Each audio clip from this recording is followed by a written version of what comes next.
नमस्कार, मैं हूं आपके साथ निशु शर्मा। चलिए शुरुआत करेंगे बुलेटिन की। जब देश में लोकतंत्र पर बहस हो और आवाजें संसद के भीतर नहीं विदेशी मंचों से उठें, तो सवाल सिर्फ राजनीति का नहीं होता बल्कि राष्ट्र की छवि का भी बन जाता है। कोलंबिया की जमीन से राहुल गांधी ने जो कहा वो भारत की राजनीतिक बहस को अब अंतर्राष्ट्रीय विमर्श में ले आया है।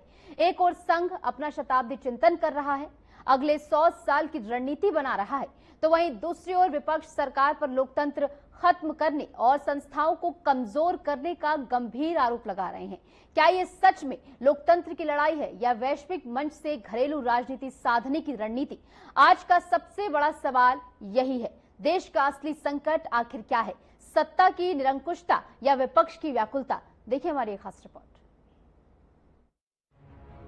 कांग्रेस सांसद और लोकसभा में नेता प्रतिपक्ष राहुल गांधी एक बार फिर विदेशी मंच से अपने बयानों को लेकर देश के राजनीतिक केंद्र में आ गए हैं। इस बार मंच था दक्षिण अमेरिकी देश कोलंबिया का, जहां पर कार्यक्रम था भविष्य को लेकर। इस मंच से राहुल गांधी ने भारत की क्षमताओं को तो सराहा, जहां इंजीनियरिंग से लेकर हेल्थ केयर तक की ताकत को दुनिया के सामने रखा, लेकिन इसके साथ ही देश के लोकतंत्र पर एक बड़ा सवाल भी खड़ा कर दिया। राहुल ने कहा कि भारत का लोकतंत्र इस वक्त बड़े पैमाने पर हमले की चपेट में है और ये देश के भविष्य के लिए सबसे गंभीर संकट है। चलिए अब आपको शब्दशः बताते हैं कि राहुल गांधी ने आखिर क्या कहा। भारत में लोकतंत्र खतरे में है। लोकतांत्रिक संस्थाओं पर प्लानिंग के साथ हमले हो रहे हैं और समाज के कुछ वर्गों को दबाया जा रहा है। बोलने की आजादी नहीं है। भारत के लोग चीन की तरह का सिस्टम बर्दाश्त नहीं करेंगे। ना तो उन्हें दबाया जा सकता है और ना ही उन पर तानाशाही व्यवस्था लागू की जा सकती है। उन्होंने न केवल संस्थागत भ्रष्टाचार का मुद्दा उठाया, बल्कि ये भी कहा कि सत्ता के विकेंद्रीकरण यानी डिसेंट्रलाइजेशन ही इस समस्या का समाधान है। लेकिन क्या यह बयान सच में लोकतंत्र की चिंता है या फिर विपक्ष के अंतर्राष्ट्रीय समर्थन बटोरने की कोशिश? और अगर ऐसा है तो सवाल ये भी है, क्या भारत के आंतरिक मुद्दों को वैश्विक मंच पर ले जाना सही रणनीति है? क्योंकि सोशल मीडिया पर भी राहुल गांधी का यह बयान चर्चा का विषय बना हुआ है। वहीं इस बीच राहुल गांधी के इस बयान पर भारतीय जनता पार्टी ने एक बार फिर तीखा और सीधा हमला बोला है। भाजपा सांसद रविशंकर प्रसाद ने राहुल गांधी पर निशाना साधते हुए कहा कि राहुल गांधी भारत में भी प्रधानमंत्री और संस्थाओं पर बेबुनियाद आरोप लगाते हैं और वही काम अब विदेशों में कर रहे हैं। साथ ही चेतावनी भी दी कि अगर राहुल गांधी इसी तरह बयान देते रहे तो जितनी सीटें मिली हैं वो भी नहीं मिलेंगी। लेकिन वहाँ तो भारत पर ही हमले कर रहे हैं। देश में करते हैं, विदेश में भी करते हैं। कोलंबिया के बगोटा में कहा है कि भारत में लोकतंत्र नहीं है, लोगों को बात करने की आजादी नहीं है। अगर कोई व्यक्ति सबसे अधिक आजादी से देश के विकास को, भाजपा को और प्रधानमंत्री मोदी जी को गाली देते हैं तो राहुल गांधी है। तो आपको देश के खिलाफ कुछ भी बोलने का अधिकार है। मोदी जी के ऊपर तो आप झूठे आरोपों की झड़ी लगाते हैं पूरे हिंदुस्तान में घूम घूम करके। तो लोकतंत्र में तो आपको एक प्रकार से गाली देने का अधिकार दे रखा है हिंदुस्तान में, और आप कह रहे हैं लोकतंत्र नहीं है। यहां पर आप राहुल गांधी सब कुछ बेबुनियाद बेशरम भरी बातें करते हैं भारत के, और विदेश में कहते हैं कि भारत में बोलने की आजादी नहीं है।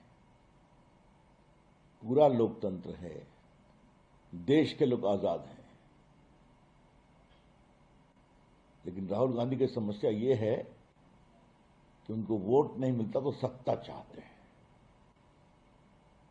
और अगर विदेश में जाके भारत को अपमानित करिएगा तो जो भी सीट मिली है जनता वो भी नहीं जिताएगी आपको, जान लीजिए आप। भाजपा का सीधा संदेश है कि अगर आप विदेशों में भारत को बदनाम करेंगे तो यहाँ की राजनीति में आपको और ज्यादा अस्वीकार कर दिया जाएगा। साफ शब्दों में चेतावनी दी गई कि अगर बची कुछ सीटें चाहिए तो देश का सम्मान कीजिए। तो वहीं अभिनेत्री से सांसद बनी कंगना रनौत ने उन्हें देश पर कलंक तक कह दिया। उन्होंने राहुल पर आरोप लगाया कि बार बार भारत के लोगों को गलत तरीके से पेश करते हैं और कहा वो एक कलंक है। सब जानते हैं कि वे हर जगह देश को बदनाम करने की कोशिश कर रहे हैं, देश की आलोचना कर रहे हैं। अगर वे देश की आलोचना कर रहे हैं, कह रहे हैं कि यहाँ के लोग झगड़ालू हैं, यहाँ के लोग ईमानदार नहीं हैं, इन सब बातों से वो ये दिखाने की कोशिश कर रहे हैं कि भारत के लोग नासमझ हैं। अगर वो यही कहना चाहते हैं तो इसलिए मैं उन्हें कलंक कहती हूँ। वह हमेशा देश को शर्मसार करते हैं, देश को भी उन पर शर्म आती है। तो वहीं हरियाणा सरकार के वरिष्ठ मंत्री अनिल विज ने कहा कि भारत मां के दो तरह के लाल होते हैं, एक जो विदेश जाकर देश का नाम रोशन करते हैं और दूसरे जो भारत को बदनाम करते हैं। राहुल गांधी किस श्रेणी में आते हैं, इसका जवाब जनता को तय करना है। पार्टी प्रवक्ता शहजाद पूनावाला ने राहुल गांधी को लीडर ऑफ प्रोपेगेंडा करार दिया और आरोप लगाया कि वह बार बार विदेशी मंचों से भारत की संस्थाओं, यहां तक कि सेना तक पर सवाल उठाकर देश को नीचा दिखाते हैं। भाजपा के मुताबिक राहुल गांधी अब मोदी विरोधी और भाजपा विरोधी की राजनीति करते करते उस स्तर तक जा चुके हैं जहां उनका एजेंडा भारत को अंतर्राष्ट्रीय मंच पर बदनाम करना बन गया है। इस बीच राष्ट्रीय स्वयंसेवक संघ, जिसे भाजपा की वैचारिक रीढ़ माना जाता है, उसने भी अपना शताब्दी चिंतन शुरू कर दिया है। संघ ने आने वाले 100 वर्षों के लिए भारत की दिशा तय करने का मंथन शुरू कर दिया है। इससे एक बात तो स्पष्ट है कि भाजपा और संघ अब केवल चुनावी जीत नहीं, बल्कि सामाजिक और सांस्कृतिक नेतृत्व की दीर्घकालिक रणनीति पर काम कर रही है। राहुल गांधी की चिंता शायद यहीं से शुरू होती है। एक पार्टी जो खुद को सेक्युलर और लोकतांत्रिक ताकत कहती है, वो आज खुद को राजनीतिक और वैचारिक हाशिए पर पा रही है। ऐसे में क्या राहुल गांधी का ये विदेशी बयान सत्ता की स्थिरता को चुनौती देने का प्रयास है? तो क्या राहुल गांधी की आवाज लोकतंत्र की सच्ची चिंता है या राजनीति का नया मोर्चा? और क्या भाजपा का जवाब राष्ट्रवाद की सुरक्षा है या आलोचना से डर? सवाल गहरे हैं, जवाब जनता के पास है, लेकिन चर्चा अब सीमाओं के पार भी पहुंच चुकी है। तो वहीं राहुल गांधी के कोलंबिया में दिए गए बयान पर बीजेपी सांसद सुधांशु त्रिवेदी की भी तीखी प्रतिक्रिया सामने आ गई है। उन्होंने भी उनके बयान पर निशाना साधा है और इसी के साथ साथ आड़े हाथों लेते हुए वो नजर आए, जहां उन्होंने राष्ट्रीय स्वयंसेवक संघ यानी कि आरएसएस के शताब्दी वर्ष के आरंभ को सकारात्मक बताया और कांग्रेस नेता राहुल गांधी के बयान को कटघरे में लेकर इन दोनों ही दृश्यों को देश की विचारधारा की दिशा और विपक्ष की दशा से जोड़ते हुए तीखा प्रहार किया है। सुनिए उन्होंने क्या कुछ कहा। 24 से 36 घंटे में देश ने दो प्रकार के दृश्य देखे। एक, विगत 100 वर्षों से देश के लिए निरंतर समर्पित, राष्ट्रीय एकता, सांस्कृतिक उत्थान के लिए अपना प्रतिपल समर्पित करने वाले विश्व के सबसे बड़े संगठन, सांस्कृतिक संगठन राष्ट्रीय स्वयंसेवक संघ के शताब्दी पूर्ण होना और उस शताब्दी के अवसर पर प्रधानमंत्री श्री नरेंद्र मोदी जी के द्वारा एक ऐसा सिक्का जारी होना जिसमें संभवतः भारत के, स्वतंत्र भारत के इतिहास में पहली बार किसी भारत की मुद्रा पर मां भारती का चित्र।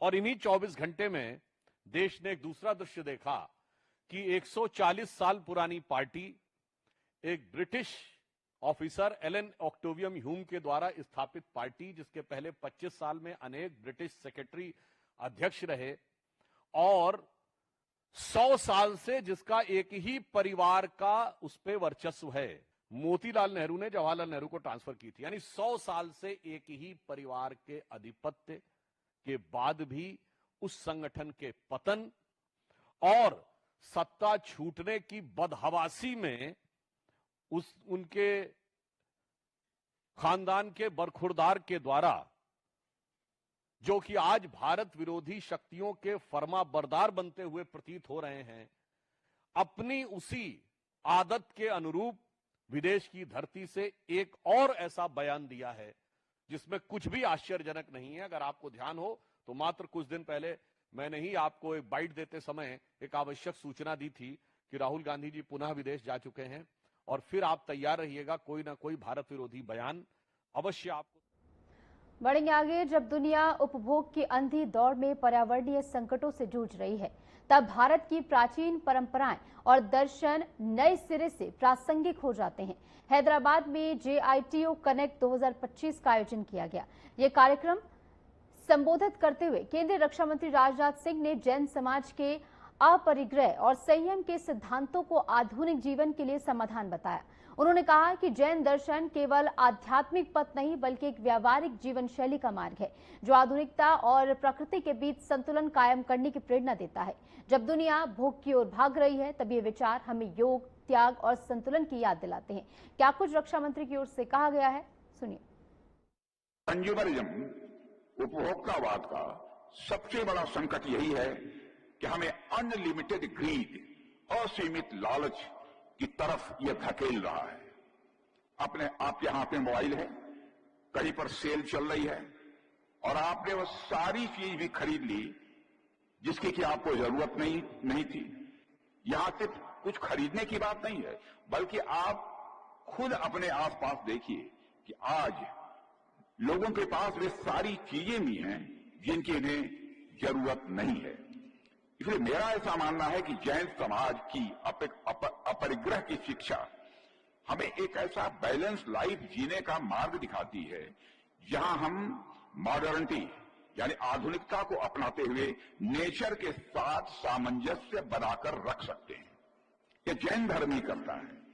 और साथियों, इस प्रकार की सोच भारत के लिए कोई नई बात नहीं है।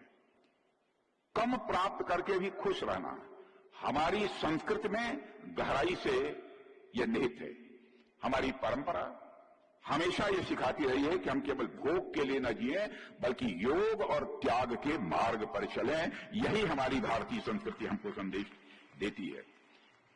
आज जब असीमित भोग और उपभोग से प्राकृतिक साधन, नेचुरल रिसोर्सेस की क्राइसिस पैदा हो रही है, तब जैन विचार ही एकमेव ऐसा विचार है जो हमें संयम का मार्ग दिखाता है। तो वहीं हरियाणा के औद्योगिक विकास और ग्रामीण अर्थव्यवस्था को एक नई रफ्तार देने के इरादे से केंद्रीय गृह मंत्री अमित शाह रोहतक पहुंचे, जहां उन्होंने साबर डेयरी प्लांट का उद्घाटन किया। इस प्लांट को न केवल दुग्ध उत्पादन और प्रोसेसिंग को बढ़ावा देने वाला केंद्र माना जा रहा है, बल्कि ये क्षेत्रीय किसानों और पशुपालकों के लिए आर्थिक आत्मनिर्भरता की दिशा में एक बड़ा कदम भी है। गृह मंत्री की मौजूदगी बताती है कि अब डेयरी सेक्टर को सिर्फ कृषि का पूरक नहीं बल्कि ग्रामीण भारत की रीढ़ बनाने की रणनीति पर सरकार यहां पर काम कर रही है।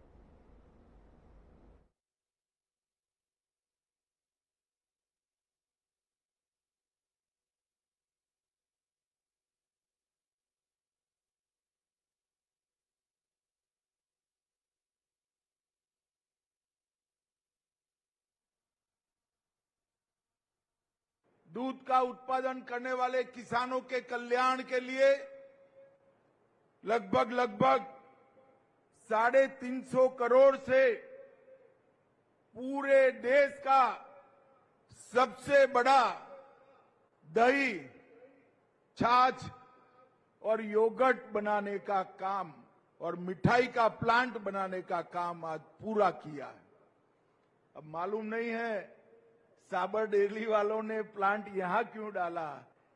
मैं आज चेयरमैन साहब को बताना चाहता हूं, दूध और छाछ अगर दही सबसे ज्यादा खाया जाता है तो हमारे हरियाणा में खाया जाता है। यहीं से पूरे एनसीआर की जरूरतें पूरी होगी। मित्रों, साबर डेयरी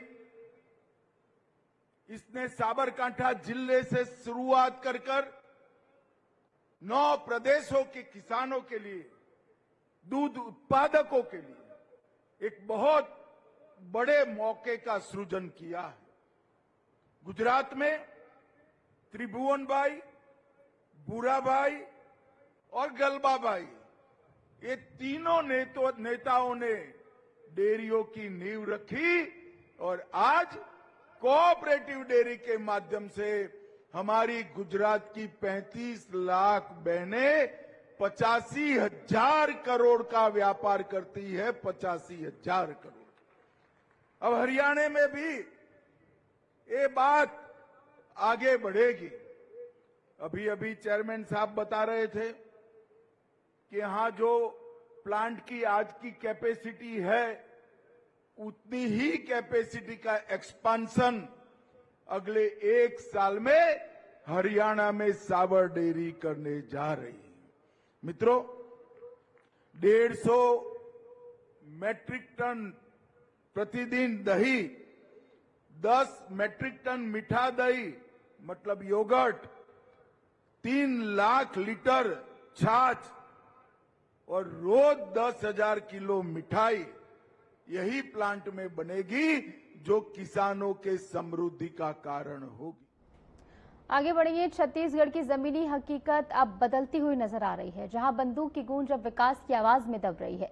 मुख्यमंत्री विष्णुदेव साय का दावा है कि उनकी सरकार के कार्यकाल में नक्सल विरोधी अभियान ने बड़ी कामयाबी हासिल की है।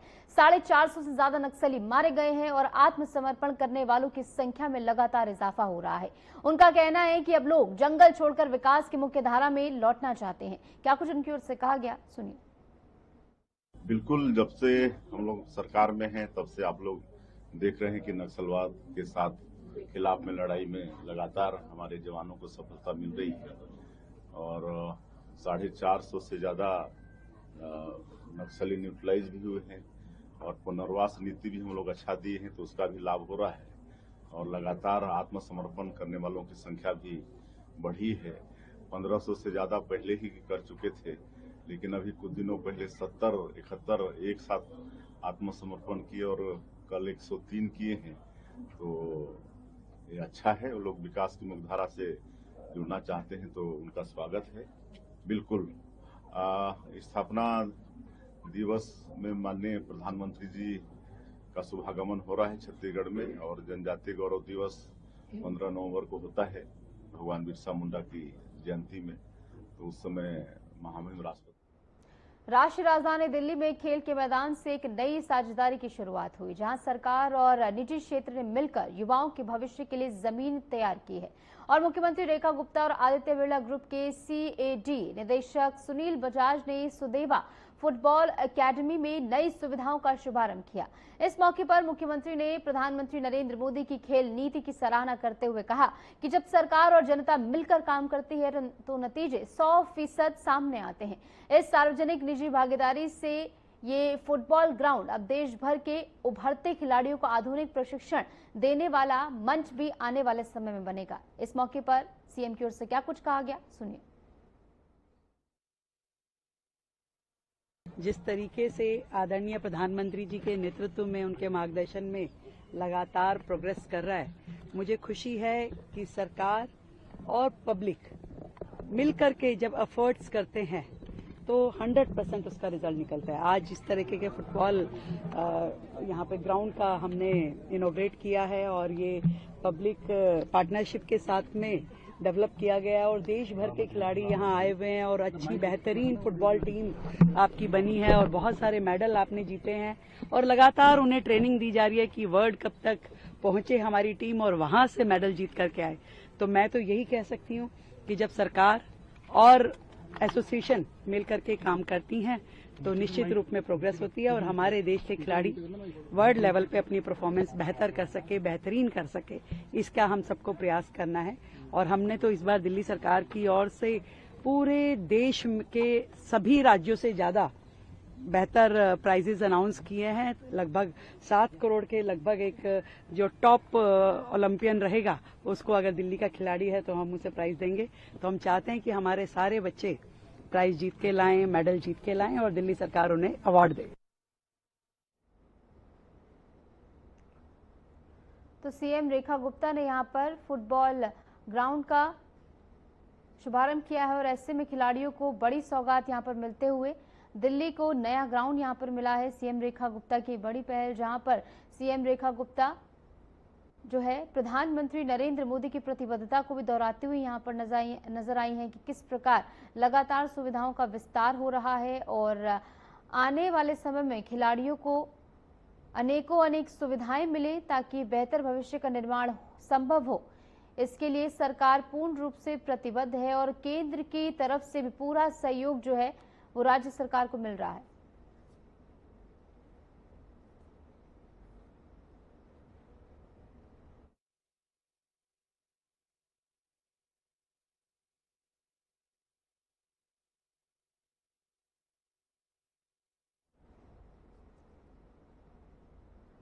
बढ़ेंगे आगे। उत्तराखंड की पावन चारधाम यात्रा अब अपने समापन की ओर बढ़ रही है। धीरे धीरे एक एक कर सभी धामों के कपाट शीतकाल के लिए बंद किए जाएंगे। आइए जानते हैं कब कब और किस समय बंद होंगे चारों धाम के कपाट, हमारी इस खास रिपोर्ट में। उत्तराखंड के 4 पवित्र धाम यमुनोत्री, गंगोत्री, केदारनाथ और बद्रीनाथ में अब शीतकालीन विश्राम का समय आ गया है। सबसे पहले मां गंगा की तपोभूमि गंगोत्री धाम के कपाट 22 अक्टूबर को सुबह 11:36 पर विधि विधान के साथ बंद किए जाएंगे। इसके बाद 23 अक्टूबर को ही एक ही दिन 2 प्रमुख धामों के कपाट बंद होंगे। सुबह 8:30 पर बाबा केदारनाथ के कपाट बंद होंगे और उसी दिन दोपहर 12:30 पर यमुनोत्री धाम के कपाट भी शीतकाल के लिए बंद किए जाएंगे। चारधाम यात्रा का अंतिम पड़ाव बद्रीनाथ धाम सबसे अंत में बंद होगा। 25 नवंबर को दोपहर 2:56 पर भगवान बद्री विशाल के कपाट भी श्रद्धालु के लिए बंद कर दिए जाएंगे। दरअसल चारों धाम उच्च हिमालय क्षेत्र में स्थित हैं। इस कारण ये क्षेत्र सर्दियों में भारी बर्फबारी और भीषण ठंड की चपेट में रहते हैं। यही कारण है कि हर साल अक्टूबर नवंबर महीने में 4 धामों के कपाटों को श्रद्धालु के लिए बंद किया जाता है। चारों धामों के कपाट अगले साल अप्रैल महीने में दोबारा से खोल दिए जाते हैं और 4 धाम की यात्रा करीब 6 महीने तक चलती है। लाखों की संख्या में श्रद्धालु या दर्शन के लिए पहुंचते हैं, जो कि उत्तराखंड की आर्थिकी की रीढ़ माना जाता है। चारधाम यात्रा उत्तराखंड की अर्थव्यवस्था की रीढ़ की हड्डी भी है। ये यात्रा न सिर्फ इन चारों धामों के आसपास रहने वालों के लिए मजबूत आर्थिक आधार है, बल्कि 4 धाम यात्रा से पूरे उत्तराखंड और अन्य प्रदेश खासकर दिल्ली, हरियाणा, राजस्थान और मध्य प्रदेश के लोगों को भी आर्थिक मजबूती मिलती है। इस बार उत्तराखंड सरकार ने चारधाम यात्रा में श्रद्धालुओं के लिए कई इंतजाम किए थे, जिससे यात्रा सुगम और कम नुकसान वाली रही। यात्रियों के लिए हेल्पलाइन नंबर, एनडीआरएफ, एसडीआरएफ की टीमें तैनात रहीं। इसके साथ ही बिना पंजीकरण की यात्रा नहीं होने दी। ऑनलाइन और ऑफलाइन दोनों ही तरह से पंजीकरण उपलब्ध रहे। जून, जुलाई और अगस्त में प्राकृतिक आपदाओं, भारी बारिश और भूस्खलन ने यात्रा को बुरी तरह से बाधित भी किया। चारधाम यात्रा के इन पावन स्थलों की शीतकालीन यात्रा अब अपने समाप्ति की ओर है, लेकिन भक्तों का विश्वास, आस्था और भक्ति इन हिमालय वादियों में गूंजती रहेगी। जैसे ही कपाट बंद होते हैं, वैसे ही अगले वर्ष की यात्रा का इंतजार शुरू हो जाता है, नई उम्मीदों, नई आस्था और नए उत्साह के साथ। जानकारी के मुताबिक बद्रीनाथ धाम के कपाट बंद किए जाने के लिए दशहरा पर मंदिर प्रणांग में वैदिक मंत्र उच्चारण किया गया। इसके साथ ही पंचांग गणना के आधार पर भगवान तंगुनाथ के शीतकालीन कपाट बंद करने की तारीख निकाली गई। वहीं कपाट बंद किए जाने से पहले सभी जरूरी प्रक्रियाओं को पूरा किया जाएगा।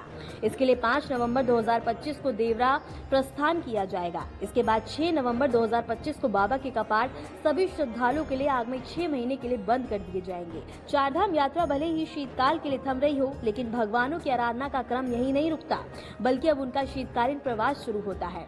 मां गंगोत्री की मूर्ति शीतकाल में मुगवा गांव, यमुनोत्री की देवी खरसाली गांव, बाबा केदार की चल विग्रह प्रतिमा ओंकारेश्वर मंदिर और ऊखी मठ और भगवान बद्री विशाल की पूजा जोशी मठ में की जाती है। ये 6 महीनों तक पूजा अर्चना ठीक उसी श्रद्धा भाव से होती है जैसे प्रमुख धामों में होती है।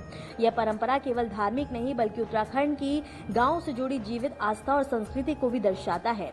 गांव-गांव में उत्सव का माहौल होता है जब देवताओं का आगमन होता है। महिलाएं गीते गाती हैं, ढोल नगाड़ों के साथ देव प्रतिमाएं यात्रा करती हैं और पूरी वादियां भक्ति रस में डूब जाती हैं। चारधाम यात्रा सिर्फ 4 तीर्थ स्थल नहीं, यह हिमालय की आत्मा है। कपाट भले ही बंद हो, लेकिन भक्तों की श्रद्धा कभी शीतकाल में नहीं जाती। उत्तराखंड के इन 4 पावन धामों की महिमा केवल उनके भव्य मंदिरों में ही नहीं, बल्कि उनकी यात्रा, उनकी आस्था और उनके बीच बचे गौरवशाली पर्व परंपराओं में है। जब कपाट बंद होते हैं तो ये स्थल जमीनी स्वरूप में शांत हो जाते हैं, लेकिन उनकी आस्था, उनकी श्रद्धा, उनकी दिव्यता कभी शांत नहीं होती। यह 6 महीने का शीतकालीन प्रवास महज एक औपचारिक बंद खुलावा नहीं है, यह उन कठिनाइयों और त्यागों की याद दिलाता है जिनका सामना प्रकृति के उग्र रूप से करना पड़ता है। भारी बर्फ और कठोर ऊंचाइयां, लेकिन भक्तों का हौसला और विश्वास कभी नहीं झुकता। यात्रा का ये चक्र खुलना, दर्शन, बंद होना, पूर्ण खुलना आस्था का चक्र है। यह चक्र हमें याद दिलाता है कि भक्ति के लिए समय या मौसम मायने नहीं रखता। इस वर्ष जैसे ही गंगोत्री, केदारनाथ, यमुनोत्री और बद्रीनाथ के कपाट बंद होंगे, वहाँ सन्नाटा आएगा और इसके साथ ही बता दें कि इन पहाड़ों की आत्मा में गूंजती रहेगी भक्तों की उमंग, देवी देवताओं का आशीर्वाद और अगले वर्ष की आशा के दीपक। और जब कपाट बंद होंगे, तभी से आगे की यात्रा की तैयारी शुरू होती है। नई आस्था, नई मनोकामनाएं और नई प्रतिबद्धताएं। Bureau report. और फिलहाल के लिए हमारे इस खास बुलेटिन में इतना ही। नमस्कार।